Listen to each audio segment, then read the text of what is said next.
नमस्कार। कॉलेज शिक्षा विभाग राजस्थान सरकार द्वारा संचालित ज्ञान दूत 2.0 कार्यक्रम में आप सभी का स्वागत है। आज हमारे अध्ययन का विषय है अलंकार, अर्थ तथा सामान्य परिचय। अलंकार संप्रदाय काव्य शास्त्र का प्राचीनतम संप्रदाय माना जाता है।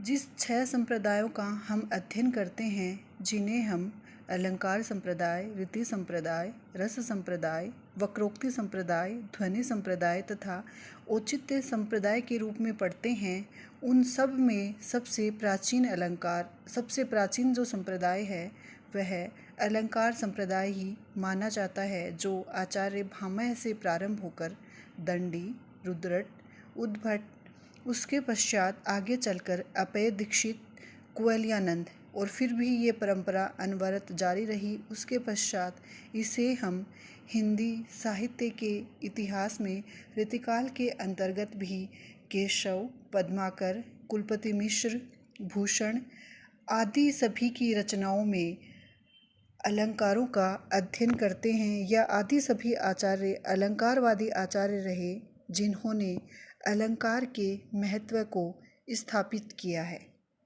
अलंकार साहित्य का एक अत्यंत ही महत्वपूर्ण विषय है। न केवल हिंदी साहित्य वरन संस्कृत साहित्य, अंग्रेजी साहित्य, उर्दू, फारसी आदि जितने भी साहित्य हैं, उन सभी में अलंकारों को अत्यधिक महत्व दिया गया है। अलंकार एक ऐसा तत्व है जिनका प्रयोग हम प्रतिदिन करते हैं तथा उसके प्रयोग के द्वारा अपने नित्य कथन को हम अधिक विशिष्ट, चमत्कारपूर्ण तथा प्रभावी बनाते हैं। यही कारण है कि अलंकारों को भी साहित्य में भी अधिक विशिष्ट, चमत्कारपूर्ण बनाने के लिए आचार्यों ने अलंकारों का प्रयोग किया है।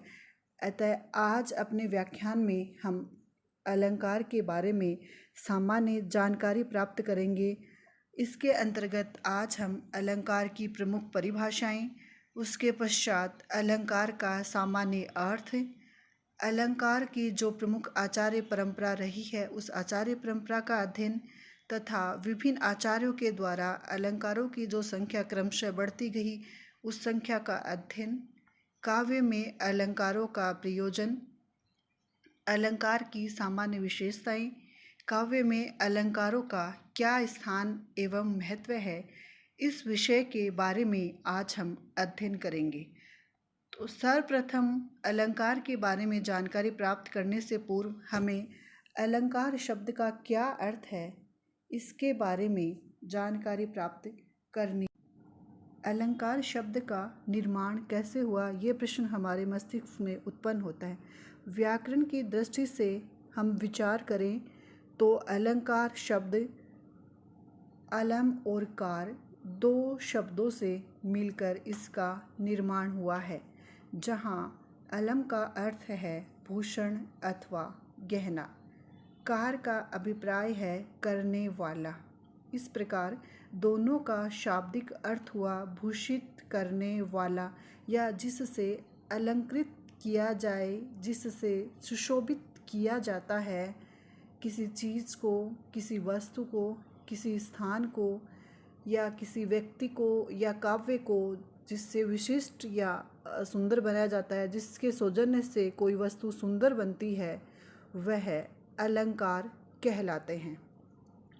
तथा शब्दकोश में हम अलंकार शब्द का अर्थ देखते हैं तो अलंकार का अर्थ वहाँ हमें सजावट, गहना, आभूषण आदि रूप में हमें अलंकार का अर्थ शब्दकोश में दिखाई देता है। अर्थात वह तत्व या वह सामग्री जिसके द्वारा किसी व्यक्ति, किसी वस्तु अथवा किसी स्थान विशेष या काव्य विशेष को सजाया जाए या सुंदर बनाया जाए, आकर्षक बनाया जाए, वह तत्व अलंकार कहलाता है। इस प्रकार हम कह सकते हैं कि जो साधन सजाए, भूषित करे, अलंकृत करे, वह अलंकार है। जैसे आभूषण मनुष्य के शरीर की शोभा बढ़ाते हैं, वैसे ही अलंकार काव्य की शोभा बढ़ाने वाले तत्व माने जाते हैं।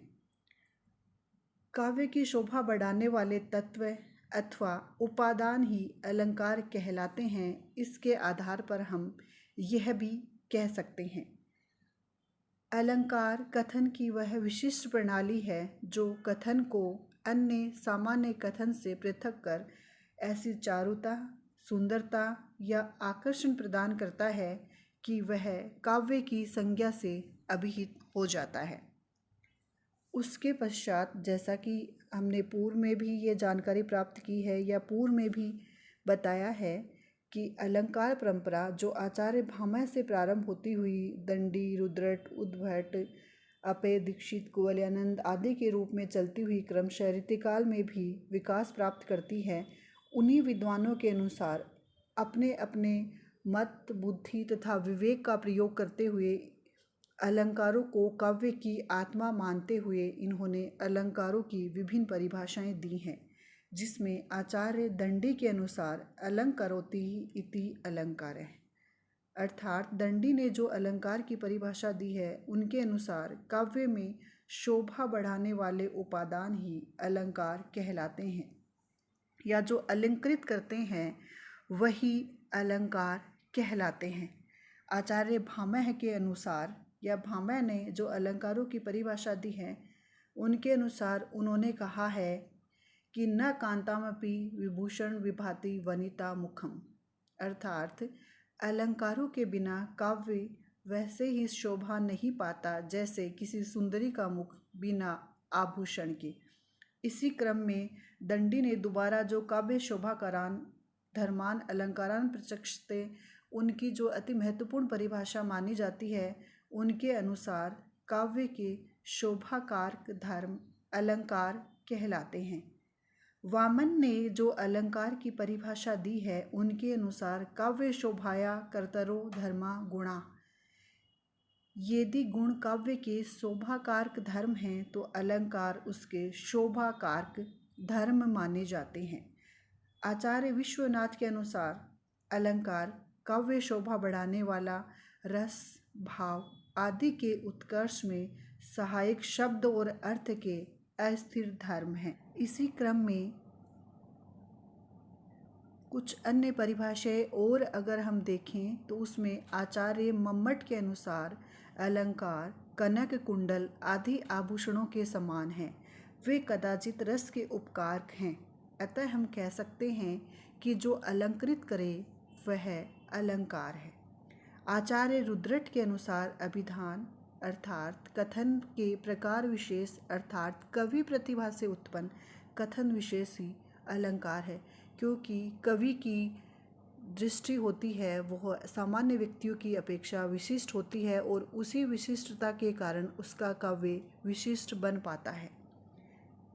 उसके पश्चात हिंदी साहित्य के इतिहासकारों में जो सर्वाधिक प्रसिद्ध नाम लिया जाता है आचार्य रामचंद्र शुक्ल, उनके मतानुसार भाव का उत्कर्ष दिखाने और वस्तुओं के रूप, गुण और क्रिया का अधिक तीव्र अनुभव करने में कभी कभी सहायक होने वाली उक्ति अलंकार है। हिंदी साहित्य के इतिहास को हम जिन 4 कालों के रूप में पढ़ते हैं उनमें रीतिकाल जो हिंदी साहित्य के तीसरे काल के रूप में हम जिसे जानते हैं, उस काल का जब हम अध्ययन करते हैं तो हम ये भली भांति जानते हैं, या हिंदी साहित्य के विद्यार्थी होने के नाते हमें इस बात की जानकारी प्राप्त है कि रीतिकाल अलंकारवाद या रसवादी आचार्यों की दृष्टि से अत्यंत महत्वपूर्ण काल रहा है, क्योंकि यहाँ आचार्य बनने की प्रवृत्ति कवियों में प्रमुखतया दृष्टिगोचर होती है। इसीलिए इस युग में अलंकारवादी आचार्यों ने भी अलंकारवादी ग्रंथ लिखे या अलंकारों के बारे में उन्होंने जानकारी दी। उसी में आचार्य केशव महत्वपूर्ण अलंकारवादी आचार्य माने जाते हैं, जिन्होंने अलंकारों की परिभाषा देते हुए कहा है, यद्यपि सुजाति सुलक्षणी सुवर्ण सरस सुबरित भूषण बिनन विराजही कविता बनिता मित। इसी क्रम में सुमित्रा नंदन पंत ने जो अलंकारों की परिभाषा दी है, उन्होंने अलंकारों को माना है कि अलंकार केवल वाणी की सजावट के लिए ही नहीं है, वह भावों की अभिव्यक्ति के लिए विशेष द्वार हैं। भाषा की पुष्टि के लिए एवं राग की परिपूर्णता के लिए अलंकार काव्य में आवश्यक उपादान हैं। उसके इन परिभाषाओं के पश्चात हम कह सकते हैं, या यह बात बड़ी स्पष्टता के रूप में हमारे सामने आती है कि काव्य जो मूल रूप से दो तत्वों से निर्मित होता है, वे तत्व हैं शब्द और अर्थ। या इसे इस प्रकार से कहा जा सकता है कि शब्द और अर्थ काव्य रूपी भवन के अत्यंत महत्वपूर्ण मजबूत आधार स्तंभ माने जाते हैं। इन्हीं मजबूत आधार स्तंभों के बिना काव्य रूपी भवन का निर्माण ही नहीं किया जा सकता है। शब्द और अर्थ जो काव्य की प्रमुख अवयव या अंग माने जाते हैं, जिनसे काव्य का निर्माण किया जाता है, उसी भांति ये भी काव्य के अंग ही या अवयव ही माने जाते हैं। तो जिस प्रकार शरीर के विभिन्न अंग जैसे हाथ, पैर, नाक, कान आदि को हम सजाते हैं, उसी भांति काव्य के विभिन्न अंगों को सजाने के लिए अलंकारों का प्रयोग किया जाता है। इन विभिन्न परिभाषाओं के आधार पर हम कह सकते हैं कि अलंकार का काव्य में महत्वपूर्ण स्थान है, जो कि शाब्दिक अर्थ में आभूषण के रूप में प्रयुक्त होता है। जिस प्रकार शरीर की शोभा आभूषण के द्वारा बढ़ती है, उसी प्रकार काव्य की शोभा अलंकारों से बढ़ाई जा सकती है। अर्थात जो किसी वस्तु को अलंकृत करे वह अलंकार कहलाता है। किसी तथ्य, अनुभूति, घटना या चरित्र की प्रभावपूर्ण अभिव्यक्ति के लिए अलंकारों का काव्य में उपयोग किया जाता है।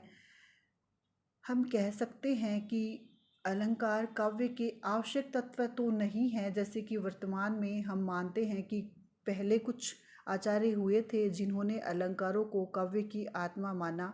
स्नेह स्नेह यह धारा क्षीण पड़ती गई और वर्तमान में काव्य में अलंकार आत्मा के रूप में तो नहीं है, परंतु कुछ परिस्थितियां ऐसी होती हैं जहां पर अलंकारों का प्रयोग अत्यंत आवश्यक हो जाता है। वे परिस्थितियां हैं जब हम किसी तथ्य, वस्तु या चरित्र के स्वरूप को प्रकट करना चाहते हैं, वहां प्रस्तुत की योजना करने में अलंकारों का उपयोग किया जा सकता है। जहां किसी प्रभाव को स्पष्ट करना चाहते हैं, वहां पर हम बल, निषेध, अतियुक्ति, कार्य कारण संबंध, हेतु, कल्पना आदि के द्वारा अपना काम अलंकारों के माध्यम से कर सकते हैं। कहीं क्रम, असंगति तथा संज्ञा, विशेषण, क्रिया आदि के चमत्कारिक प्रयोग में भी अलंकार स्थायी रूप से विद्यमान रहते हैं। कभी कभी हम निंदा या प्रशंसा में दूसरा भाव छुपाकर व्यंग्य से कुछ और कहना चाहते हैं, वहाँ भी अलंकारों का अनायास ही समावेश हो जाता है। शब्द के ध्वनि या अर्थ संबंधी चमत्कारिक प्रयोग के द्वारा भी अलंकारों का जन्म या अलंकारों की सृष्टि होती है। अलंकार का सामान्य अर्थ तथा अलंकार की प्रमुख परिभाषाएं, अलंकार का स्वरूप या किन परिस्थितियों में अलंकारों का प्रयोग किया जाता है, इसका अध्ययन करने के पश्चात अब हम अलंकारवादी जो प्रमुख आचार्य रहे हैं, जिन्होंने ये माना कि अलंकार काव्य के समस्त सौंदर्यबोधक तत्वों का पर्याय है या समस्त सौंदर्यबोधक अलंकार में ही निहित है या समाहित हैं। काव्य में सौंदर्य को बढ़ाने वाले जितने भी तत्व हो सकते हैं, वे सारे के सारे तत्व अलंकार में ही निहित है। सौंदर्य के लिए कवि को अलंकार के अतिरिक्त किसी और अन्य तत्व की अपेक्षा नहीं करनी चाहिए। ये सभी इन आचार्यों का मानना था और इसके कारण अलंकार के स्वरूप में आचार्यों के द्वारा काव्य की आत्मा के रूप में स्वीकृति अलंकार को पाने लगी या मिलने लगी। अनेक आचार्यों ने अलंकारों को काव्य की आत्मा भी माना तथा काव्य की आत्मा मानते हुए अलंकारवादी जो आचार्य थे, उन्होंने अपने अलंकारवादी ग्रंथों में इन्हीं अलंकारों को काव्य की आत्मा मानते हुए काव्य के महत्वपूर्ण ग्रंथ लिखे और वे अलंकार के पोषक आचार्य माने जाते हैं जो अलंकार संप्रदाय का पोषण करते हैं। और इस पोषण में उन्होंने अलंकारों को काव्य की आत्मा माना है और काव्य के लिए अलंकारों को महत्वपूर्ण मानते हैं। सबसे पहले प्रमुख आचार्य भरत मुनि, जिनका प्रमुख ग्रंथ नाट्यशास्त्र है। उसके पश्चात आचार्य भामह हैं, जिन्होंने काव्य अलंकार की रचना की और काव्य अलंकार में अलंकारों का विस्तार से विवेचन करते हैं। भामह के पश्चात आचार्य दंडी आते हैं, जो उनका प्रसिद्ध ग्रंथ है वह है काव्यादर्श। आचार्य दंडी ने काव्यादर्श में अलंकारों के तत्वों के साथ साथ अलंकारों को अत्यंत महत्वपूर्ण विवेचना करी है।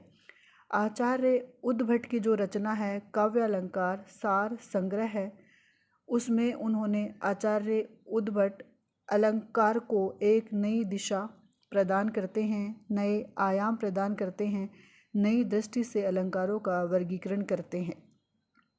आचार्य वामन का नाम इसके पश्चात आता है, जिनकी रचना है काव्य अलंकार सूत्रवृत्ति। उसके पश्चात रुद्रट की जो रचना है वो काव्य अलंकार के नाम से अलंकार की रचना करते हैं और अलंकारों का गंभीर विवेचन करते हैं।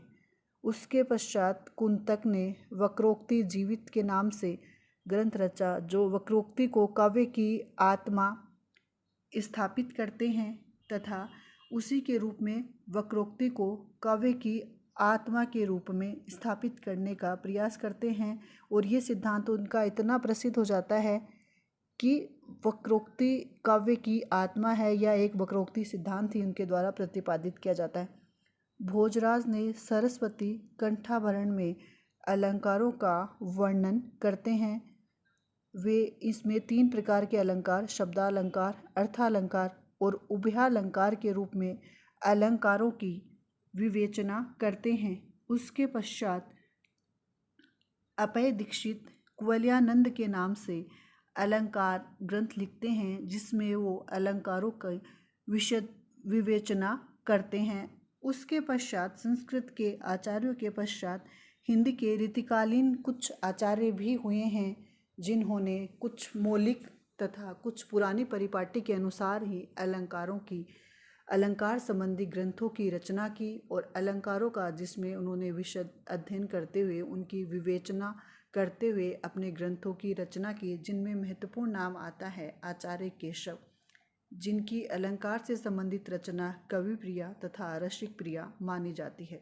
उसके पश्चात जसवंत सिंह ने भाषा भूषण के नाम से अलंकार की विवेचना संबंधी ग्रंथ की रचना की। मतीराम ने ललित ललाम के नाम से अपना अलंकार ग्रंथ लिखा।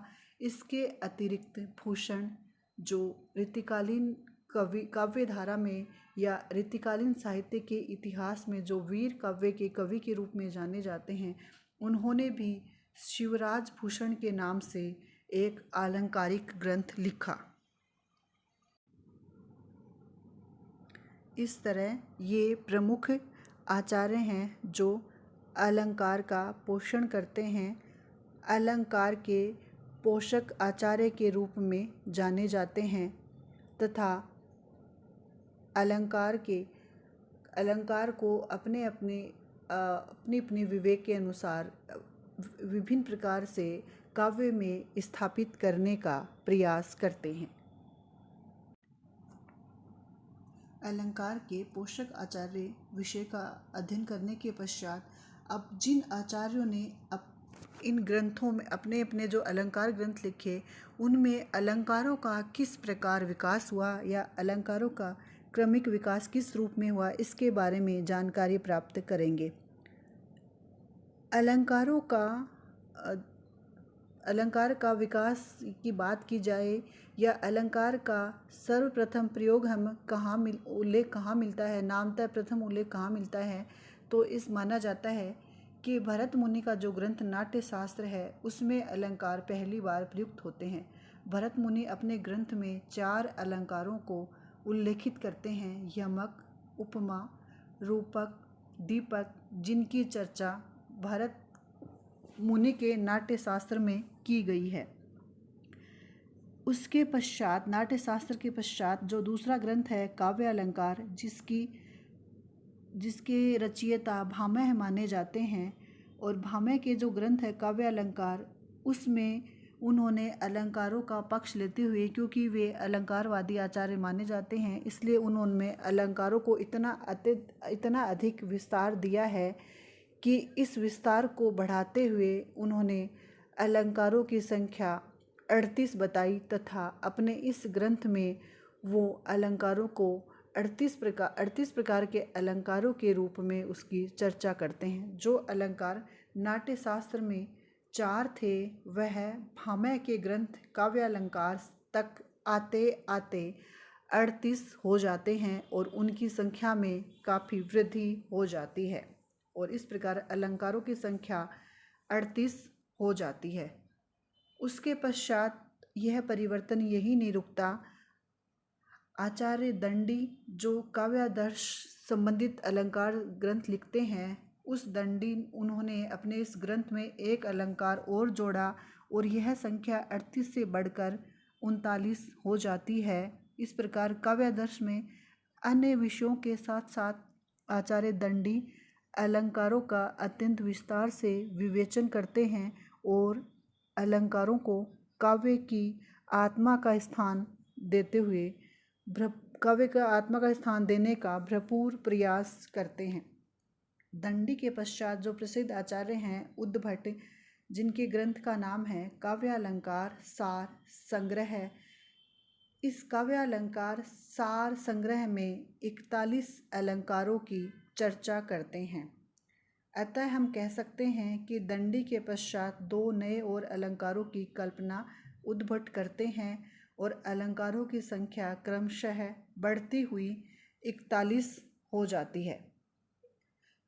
उसके पश्चात काव्यालंकार जो प्रमुख ग्रंथ माना जाता है रुद्रट का, रुद्रट ने काव्यों में अलंकार का महत्व निरूपित करते हुए अलंकारों की संख्या पर प्रकाश डालते हुए अलंकारों की संख्या 63 बताते हैं या 63 अलंकारों का वर्णन करते हैं।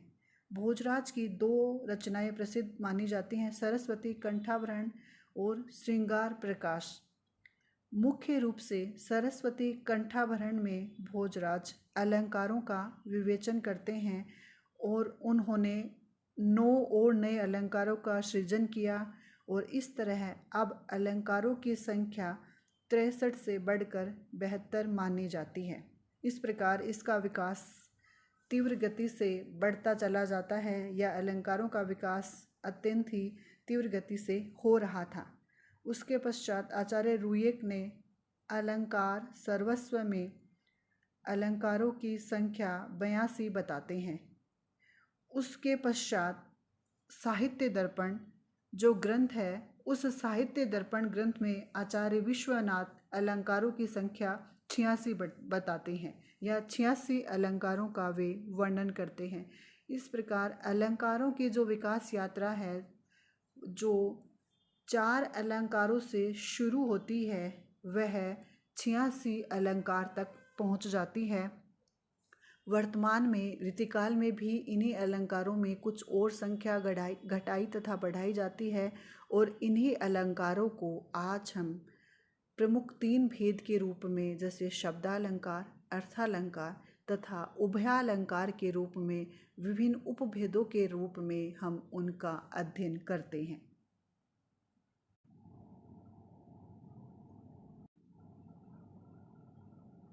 अलंकारवादी जो पोषक आचार्य हैं तथा अपने ग्रंथ में किस प्रकार से उन्होंने अलंकारों की संख्या बताई या अलंकारों की संख्या में किस प्रकार से वृद्धि हुई, इसके बारे में जानकारी करने के पश्चात अब हम काव्य में अलंकारों का क्या प्रयोजन है या किस उद्देश्य की पूर्ति हेतु कोई रचनाकार या कवि अपने काव्य में अलंकारों का प्रयोग करता है, इसके बारे में जानकारी प्राप्त करेंगे। अलंकार जिसका सामान्य अर्थ हमने गहना, आभूषण या भूषित करने वाली तत्व के रूप में देखा है, तो इसीलिए हम कह सकते हैं कि जिस प्रकार से शरीर की शोभा गहनों आभूषणों के माध्यम से बढ़ाई जाती है, उसी भांति काव्य की शोभा बढ़ाने वाले तत्व अलंकार हैं और उन्हीं अलंकारों के द्वारा काव्य को अधिक विशिष्ट, चमत्कारपूर्ण तथा प्रभावशाली बनाया जाता है। अलंकार भाव अथवा अभिव्यक्ति को स्पष्ट, प्रभावशाली और प्रेक्षणीय बनाने के काम आते हैं। काव्य को अगर रचनाकार को अधिक आकर्षक और प्रभावशाली बनाना हो तब भी वह अलंकारों का उपयोग करता है। कथन अथवा अभिव्यक्ति को अधिक विशिष्ट बनाने के लिए भी काव्य में अलंकारों का प्रयोग किया जाता है। अभिव्यक्ति में असाधारणता लाने के लिए भी अलंकारों का प्रयोग किया जाता है। कवि का कथन सामान्य व्यक्ति की अपेक्षा विशिष्ट होता है, अतः उस कथन को विशिष्ट अथवा असाधारण बनाने के लिए वह अपनी रचना में अलंकारों का प्रयोग करता है। काव्य में चमत्कार उत्पन्न करने के लिए भी अलंकारों का प्रयोग किया जाता है। एक ही जैसे कई अलंकार होते हैं या उन अलंकारों के द्वारा काव्य में चमत्कार उत्पन्न हो जाता है। पानी गए न उबरे मोती मानस चून, यहाँ पर पानी शब्द का जो चमत्कार है, जिसका 3 रूपों में अर्थ निकल रहा है, वह अलंकार के माध्यम से ही संभव हो पाया है। इसके अतिरिक्त भाषा के सौंदर्य को बढ़ाने के लिए भी अलंकारों का प्रयोग किया जाता है। अब हम अलंकारों की सामान्य विशेषताएं क्या हैं या अलंकार किस प्रकार से काव्य में प्रयुक्त होते हैं, उसके पश्चात काव्य जो है वो कितना महत्वपूर्ण बन जाता है, वह अलंकार के माध्यम से ही संभव हो पाता है। इसलिए वह अलंकार उस काव्य में कितना अपना महत्वपूर्ण स्थान रखते हैं, उनकी सामान्य विशेषताएं क्या हैं, इसके बारे में जानकारी प्राप्त करेंगे। अलंकार वाणी के विभूषण है। सामान्य बात अलंकारों से विभूषित होकर एक विशेष मनोहारिता से संपन्न हो जाती है, अतः अलंकार साधारण कथन न होकर चमत्कारपूर्ण उक्ति है। कोई भी कवि कथनीय वस्तु को अच्छे से अच्छे अभिव्यक्ति देने के लिए अलंकारों को अपने काव्य में प्रयोग में लाता है। अलंकारों के प्रयोग से काव्य में चमत्कार उत्पन्न हो जाता है। अलंकार के प्रयोग से अर्थ में विशिष्टता आ जाती है। अलंकार काव्य अथवा साहित्य को सुंदर तथा रोचक बनाने का कार्य करते हैं। अलंकार काव्य में शब्द और अर्थ के द्वारा सौंदर्य उत्पन्न करते हैं। इस प्रकार अलंकार काव्य के सौंदर्य बढ़ाने वाले तत्व या गुण माने जाते हैं। काव्य में अलंकारों का क्या स्थान है या क्या महत्व है, इस विषय के बारे में जानकारी प्राप्त करने से पूर्व इस व्याख्यान में हमने यह जानकारी प्राप्त कर ली है कि अलंकारवादी जो आचार्य हैं, उन्होंने अलंकारों को अत्यधिक महत्व दिया है। काव्य में अलंकारों को महत्व देते हुए कुछ आचार्यों ने तो अलंकारों को काव्य की आत्मा भी माना है। अतः हम कह सकते हैं कि काव्य में अलंकारों का महत्व निर्विवाद है। जिस प्रकार नर नारी अपने शरीर की शोभा बढ़ाने के लिए फूल, माला, सुंदर वस्त्र, आभूषण आदि धारण करते हैं, उसी प्रकार कवियों ने कविता कामिनी के सौंदर्य की वृद्धि के लिए अनेक अलंकारों का उपयोग किया है। इसके अतिरिक्त अलंकारवादी आचार्यों ने अलंकार को काव्य की आत्मा माना है तथा काव्य में अलंकारों को अत्यधिक महत्व दिया है। अलंकारों से काव्य में अभिव्यक्ति जो है उसमें वृद्धि होती है और अभिव्यक्ति अधिक सुबोध हो जाती है, इसलिए भी अलंकारों को काव्य में अत्यधिक महत्व है। अलंकारों की सहायता से कम शब्दों में अधिक अर्थ व्यक्त किया जा सकता है, जिसका प्रसिद्ध उदाहरण हम ऋतुकालीन कवि बिहारी की बिहारी सतसई को मान सकते हैं, जो गागर में सागर मानी जाती है। अलंकार काव्य के लिए अत्यंत उपयोगी हैं। अलंकारों की सहायता से ही सामान्य कथन भी काव्य की संज्ञा प्राप्त कर पाने में समर्थ हो पाता है। अलंकार के वर्णन से काव्य प्रभावपूर्ण और रमणीय बन सकता है, या रमणीय कवि अपनी सामर्थ्य से उसे रमणीय बना देता है। इस प्रकार हम कह सकते हैं कि अलंकारों का काव्य में अपरिहार्य महत्व है। निष्कर्ष रूप में कहा जा सकता है कि अलंकार काव्य के लिए अत्यंत उपयोगी हैं। अलंकारों के सहज और स्वाभाविक प्रयोग से कवि अपने काव्य को अधिक स्पष्ट, प्रभावशाली और विशिष्ट बना सकता है। अलंकारों की अधिकता से नहीं, वरन उसका स्वाभाविक रूप से प्रयोग करने पर। इसे हम इस उदाहरण के रूप में समझ सकते हैं कि जिस प्रकार एक सुंदर रमणी स्वाभाविक रूप से जितने आवश्यक हो उतने आभूषण पहने तो उसके सौंदर्य में वृद्धि हो जाती है, अस्वाभाविक रूप से आभूषण लाद देने पर उसका रूप ढक जाता है, चलना कठिन हो जाता है और कभी कभी तो चाल बिगड़ने का भी भय बन जाता है। उसी भांति अस्वाभाविक तथा अत्यधिक प्रयोग के कारण भी कभी कभी काव्य अत्यंत दुरूह बन जाता है। उसी कारण जैसे केशव कठिन काव्य के प्रेत भी कहलाते हैं।